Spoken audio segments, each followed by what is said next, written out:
नमस्कार साथियों, आज हम लोग का वीडियो उत्तर वैदिक काल से है।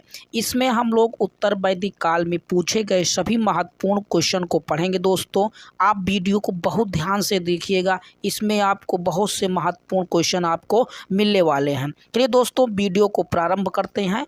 उत्तर वैदिक काल आपको स्क्रीन पर दिख रहा है साथियों। उत्तर वैदिक काल 1000 ईसा पूर्व से 600 ईसा पूर्व तक।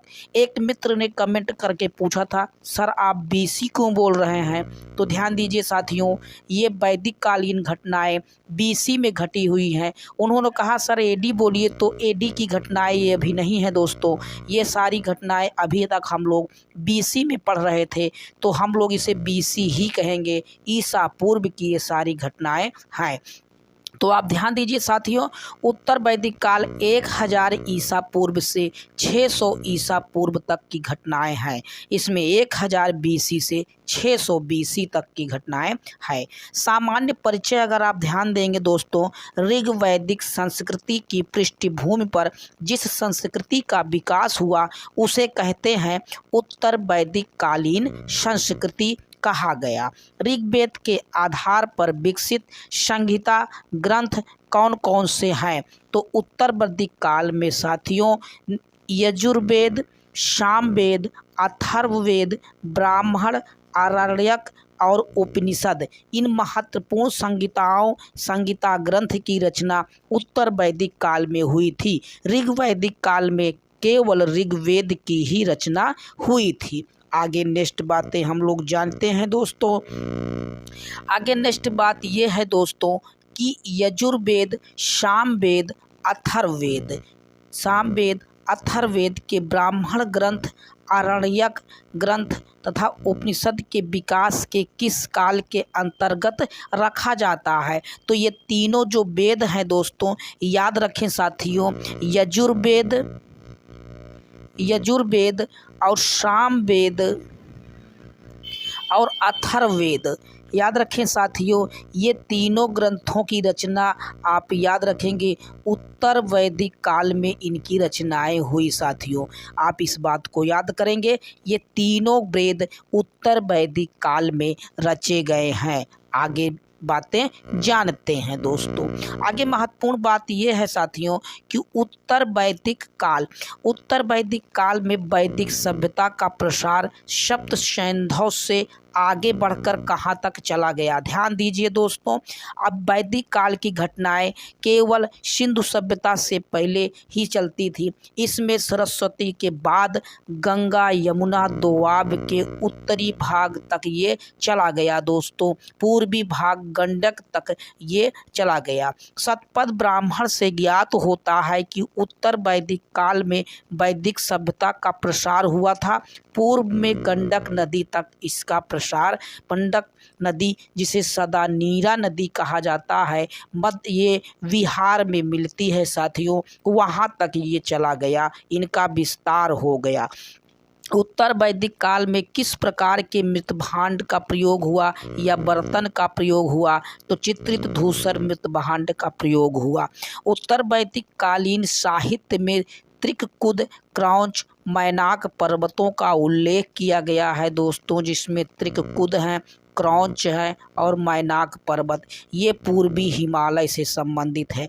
अथर्ववेद में मगध निवासियों को क्या कहा जाता है? बहुत इंपॉर्टेंट है, याद रखें। तो मगध निवासियों को साथियों ब्रात कहा जाता था अथर्ववेद में। आगे पढ़ते हैं दोस्तों। अब उत्तर वैदिक काल का राजनीतिक संगठन कैसा था? तो याद रखें, राष्ट्र और राज्य का उद्भव उत्तर वैदिक काल में शुरू हुआ। राजा की दैवीय उत्पत्ति का सिद्धांत सर्वप्रथम कहाँ दिखाई देता है? तो उत्तर वैदिक काल के ऐतरेय ब्राह्मण में। यहाँ पर राजा को देवों द्वारा उत्पत्ति माना गया कि वो देवों द्वारा उत्पत्ति उनकी हुई है। उत्तर वैदिक काल में राजतंत्रात्मक शासन व्यवस्था किस पर आधारित थी? तो वंशानुगत राजतंत्र पर आधारित थी। एक के बाद उनका बेटा, उनके बाद उनका बेटा, ये वंश के अनुसार ऐसे राजतंत्र व्यवस्था चलती थी। उत्तर वैदिक काल में राजा क्या उपाधियां धारण करते थे साथियों? तो सम्राट, एकराट, अधिराज जैसे महत्वपूर्ण उपाधियां वो धारण करते थे दोस्तों। उत्तर वैदिक काल में राजा अपनी शक्ति विस्तार हेतु किन यज्ञों का आयोजन करते थे? तो वो अपनी शक्ति को दिखाने के लिए राजसूय, अश्वमेध, वाजपेय ये महत्वपूर्ण यज्ञ वो करके अपनी शक्ति का प्रदर्शन किया करते थे। आगे महत्वपूर्ण बातें हम लोग उत्तर वैदिक काल में जानते हैं। उत्तर वैदिक काल के किन दो प्रांतीय पदाधिकारियों के नाम मिलते हैं? तो प्रांतीय पदाधिकारियों में अस्थपति और शतपति इनके नाम मिलते हैं। उत्तर वैदिक काल में सीमांत प्रदेश का प्रशासक अथवा न्यायाधिकारी क्या कहलाता था साथियों? तो उसे अस्थपति कहा जाता था। उत्तर वैदिक काल में 100 ग्रामों के समूह के अधिकारी को शतपति कहा जाता था। तो आप इन सभी राजनीतिक संगठनों के बारे में भी आप याद रखेंगे साथियों। आगे महत्वपूर्ण समाज उनका कैसा था, ध्यान दीजिए, बहुत इंपॉर्टेंट टॉपिक है दोस्तों। उत्तर वैदिक काल में समाज में परिवर्तन हुए, बहुत से परिवर्तन आपको देखने को मिलेंगे दोस्तों। तो उत्तर वैदिक काल में पारिवारिक स्थिति कैसी थी? आप याद रखेंगे, यही वैदिक काल में भी था, यही यहाँ पर भी था। संयुक्त परिवार की कल्पना यहाँ भी थी और एक पितृसत्तात्मक समाज था। पिता ही परिवार का सर्वे सर्वा था साथियों। उत्तर वैदिक काल में किस वर्ण को शिक्षा का अधिकार नहीं दिया गया? तो इसमें चौथा वर्ण आपको मिलेंगे, शूद्र को शिक्षा का अधिकार नहीं था। आप जानते हैं साथियों, 4 वर्ण ऋग्वैदिक काल के 10वें मंडल के पुरुष सूक्त में मिलते हैं। ब्राह्मण, क्षत्रिय, वैश्य और शूद्र के नाम मिलने लगते हैं। तो उत्तर वैदिक कालीन समाज में शूद्रों को साथियों शिक्षा का अधिकार नहीं था। उत्तर वैदिक युग में जाति प्रथा का आधार क्या था साथियों?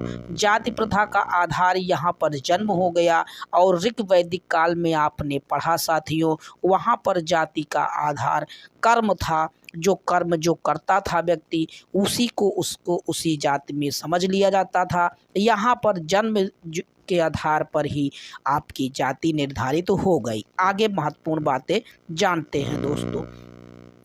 आगे महत्वपूर्ण बात यह है साथियों, उत्तर वैदिक कालीन समाज में स्त्रियों की दशा कैसी थी? तो यहाँ पर आप देखेंगे समाज में स्त्रियों की दशा बहुत अच्छी थी दोस्तों।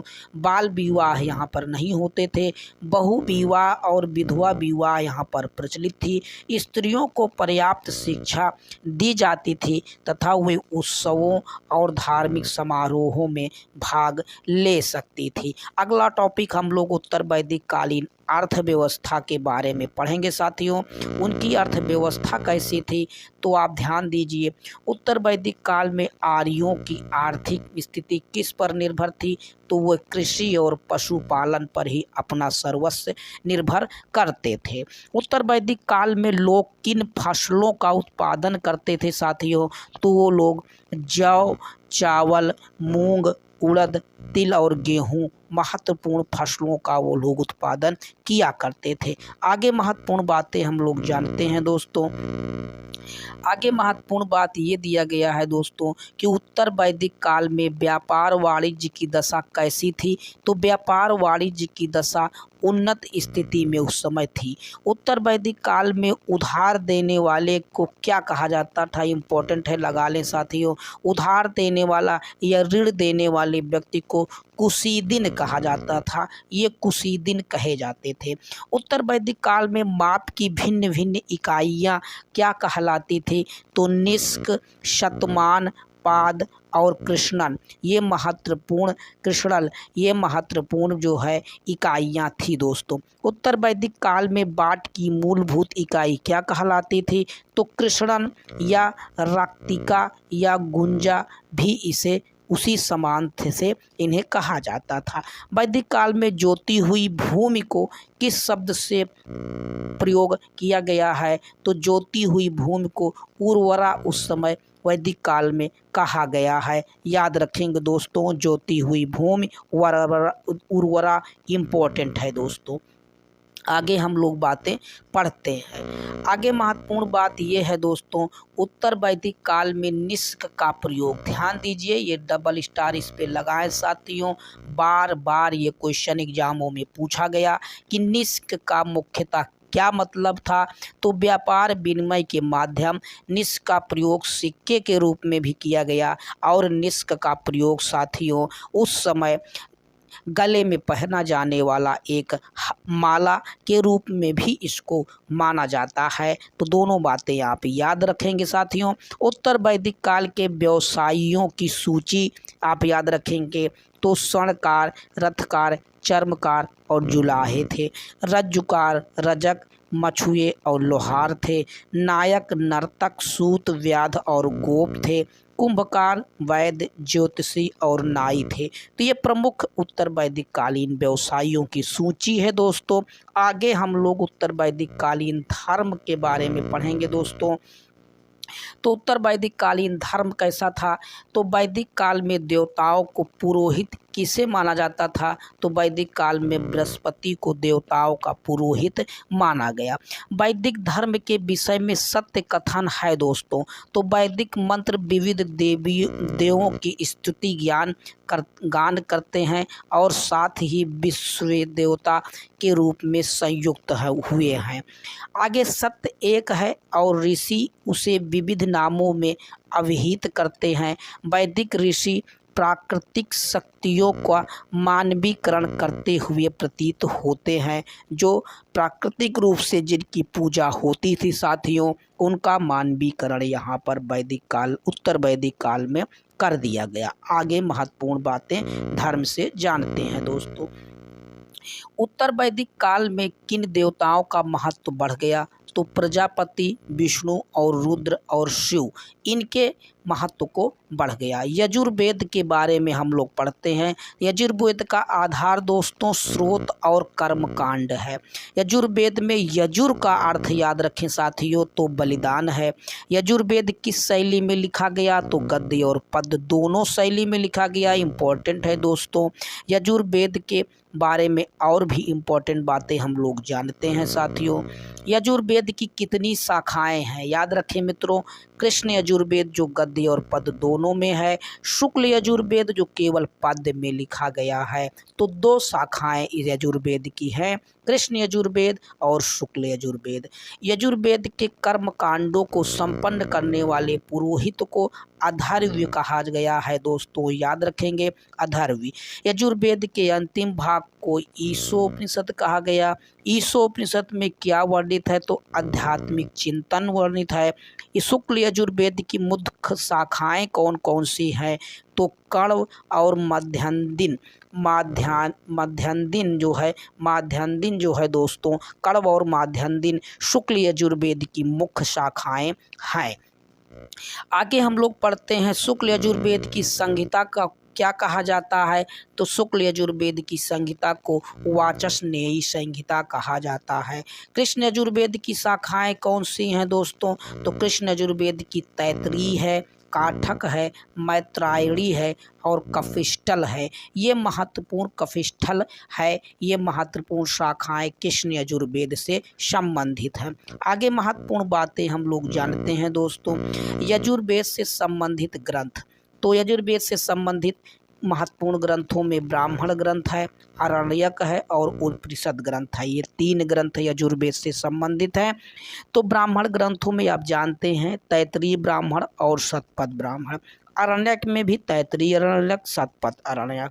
तैतरीय उपनिषद, बृहदारण्यक उपनिषद, ईशोपनिषद, मैत्रायणी उपनिषद और कंठो उपनिषद, श्वेताश्वर उपनिषद, ये महत्वपूर्ण उपनिषद हैं जो यजुर्वेद से संबंधित हैं साथियों।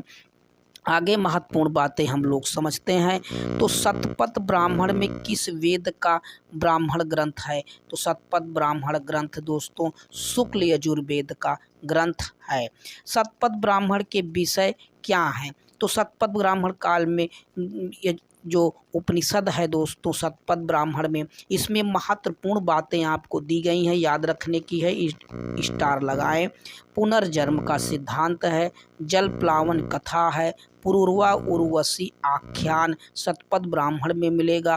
पुरुष मेध यज्ञ का वर्णन भी आपको शतपथ ब्राह्मण में मिल जाएगा। शुक्ल एवं कृष्ण के रूप में ज्ञात 2 संस्करण किस वेद से संबंधित हैं?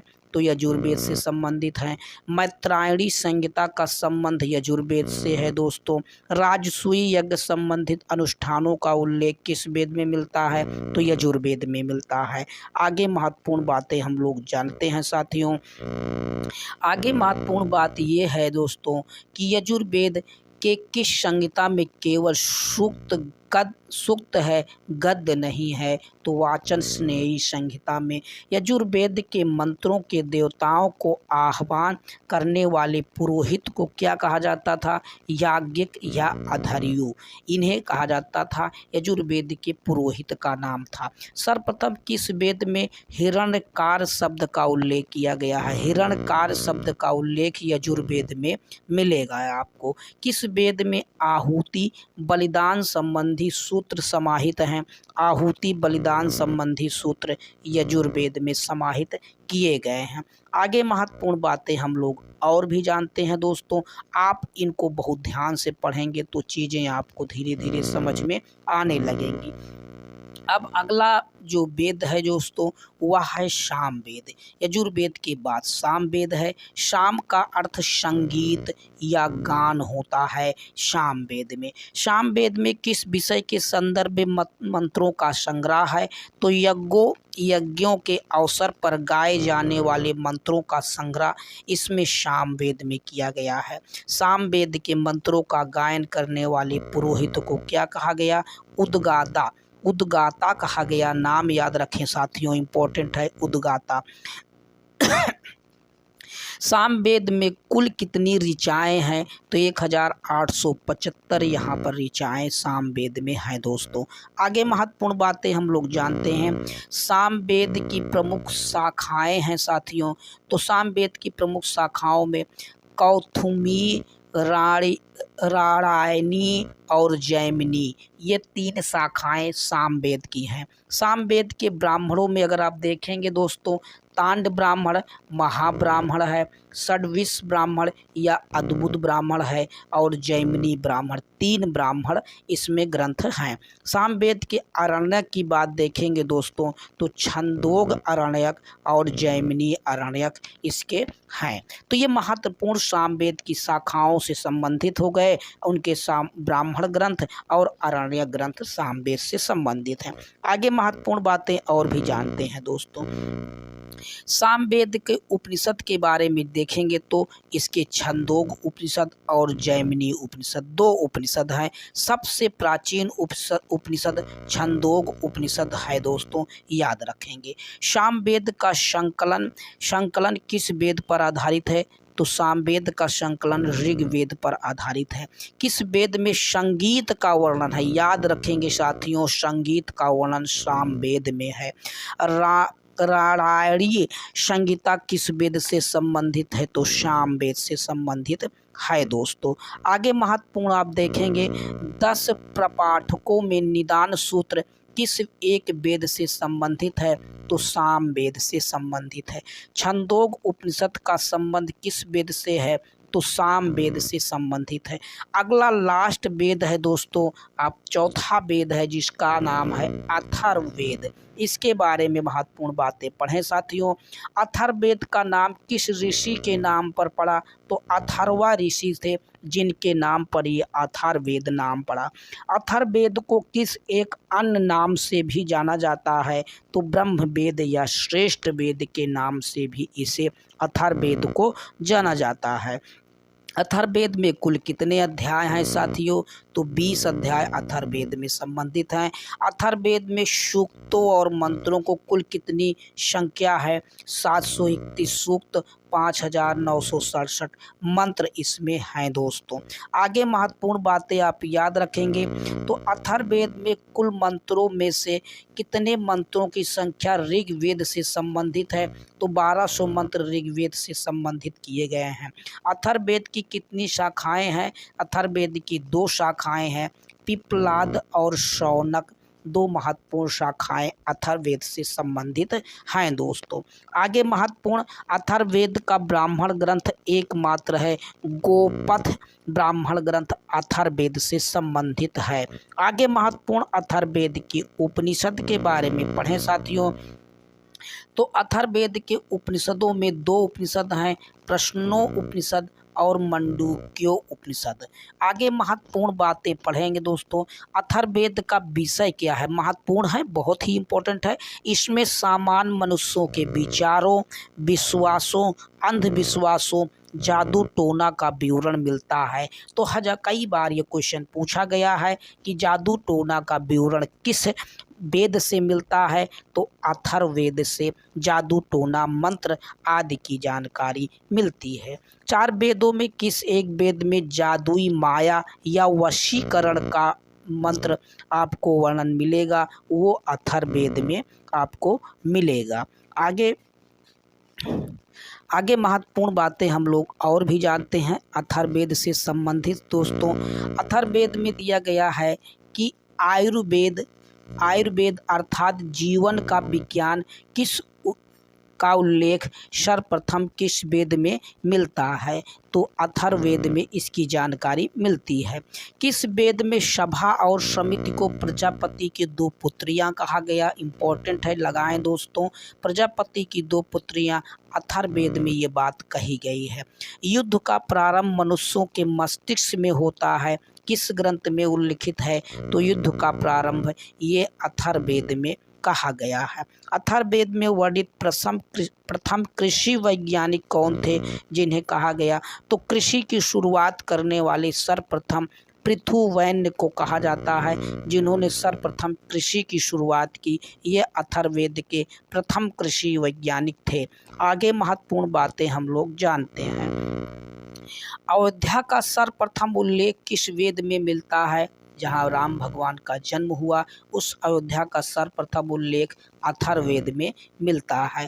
अंग राज्य का वर्णन सर्वप्रथम कहाँ पर मिलता है, एक अंग महाजनपद या राज्य का वर्णन सर्वप्रथम अथर्ववेद में मिलता है। तो ये अथर्ववेद में बहुत सी महत्वपूर्ण बातें जो मिलती हैं उनके बारे में हम लोग पढ़ रहे हैं दोस्तों। आप इनको याद रखेंगे, इन पर क्वेश्चन लगातार बनते हैं। किस वेद में बीमारियों के उपचार संबंधी विषयों का वर्णन है, तो वो भी अथर्ववेद में है। इतिहास शब्द का उल्लेख किस वेद में किया गया, अथर्ववेद में किया गया। वैदिक काल में सर्वप्रथम गोत्र शब्द का प्रयोग या कुल के अर्थ के रूप में प्रयोग किस वेद में किया गया, अथर्ववेद में किया गया। राजा परीक्षित का वर्णन सर्वप्रथम अथर्ववेद में है साथियों। औषधि वनस्पति के विषय में सूचना या जानकारी ये भी अथर्ववेद में ही मिलती है। तो ये महत्वपूर्ण जो सूचनाएं अलग अलग मिलती हैं अथर्ववेद में, उनको हम लोग पढ़ रहे हैं। तो ये महत्वपूर्ण रहे दोस्तों, जो आपको महत्वपूर्ण उत्तर वैदिक काल के बारे में आपको महत्वपूर्ण जानकारी दी जा रही है। ये प्रथम वीडियो है, इसका दूसरा वीडियो भी आएगा। तो दो महत्वपूर्ण वीडियो उत्तर वैदिक काल से संबंधित जो महत्वपूर्ण चीज़ें हैं वो आपको यहाँ पर मिलेंगी। ठीक है दोस्तों, नेक्स्ट वीडियो में उत्तर वैदिक काल का सेकेंड वीडियो लेकर हम लोग मिलेंगे। धन्यवाद।